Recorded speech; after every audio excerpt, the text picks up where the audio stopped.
Hello बच्चों, let's read this question. The question says, mention dual objectives of the federal system. हमारा question हमसे पूछ रहा है कि फेडरल सिस्टम के हमें ऑब्जेक्टिव्स बतानी है, राइट? आइए अपना आंसर देखते हैं। हमारे आंसर का की कॉन्सेप्ट है, federalism is a system of government in which the power is divided between a central authority and various constituent units of the country.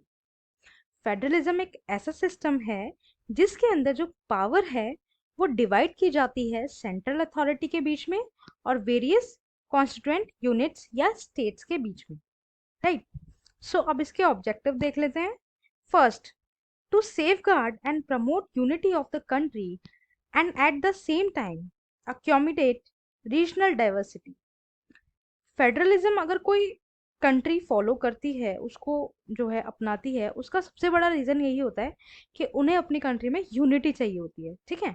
और रीजनल डाइवर्सिटी के साथ यूनिटी तो चाहिए, लेकिन जो डाइवर्सिटी है उसमें भी किसी को कोई प्रॉब्लम ना हो। Different tiers of government are made that govern the same citizens, but each tier has its own jurisdictions in respect of legislation, taxation and administration. Federalism में क्या होता है, डिफरेंट टाइप्स के जो है टायर्स हो जाते हैं गवर्नमेंट के, जैसे central government, state government and local government, ठीक?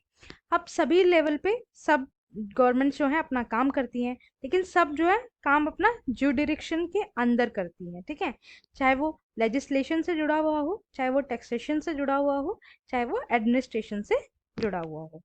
Thus, federal system respects regional diversity and this way protects the unity of the country.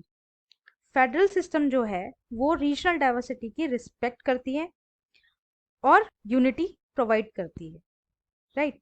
अब सेंट्रल लेवल पे देखें तो दिल्ली है सेंट्रल लेवल पे। दिल्ली में हिंदी भी बोली जाती है और कुछ पीपल जो हैं वो इंग्लिश बोलने वाले भी हैं, बट हम साउथ इंडिया में जाएंगे तो वहाँ पे बहुत अलग अलग लैंग्वेजेस हैं। हम नॉर्थ इंडिया में जाएंगे, वहाँ पे बहुत ज़्यादा अलग अलग लैंग्वेज है, जिस वजह से वो लोग जो हैं दिल्ली से कनेक्ट नहीं कर पाते हैं, ठीक? इस वजह से वहाँ की जो लोकल गवर्नमेंट है, थर्ड टायर है हमारा डिसेंट्रलाइजेशन का, वो हेल्प करता है उनको डेमोक्रेसी से जोड़ने के लिए, ठीक है?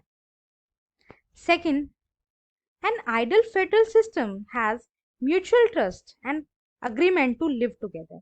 जो एक आइडल फेडरल सिस्टम होता है उसमें जो है म्यूचुअल ट्रस्ट और अग्रीमेंट रहता है कि हाँ, जो स्टेट्स हैं वो सेंटर के साथ रहेंगे और सेंटर जो है स्टेट्स का सपोर्ट करेगा और उनके लिए हमेशा खड़ा रहेगा। ये एक mutual understanding and mutual trust होता है।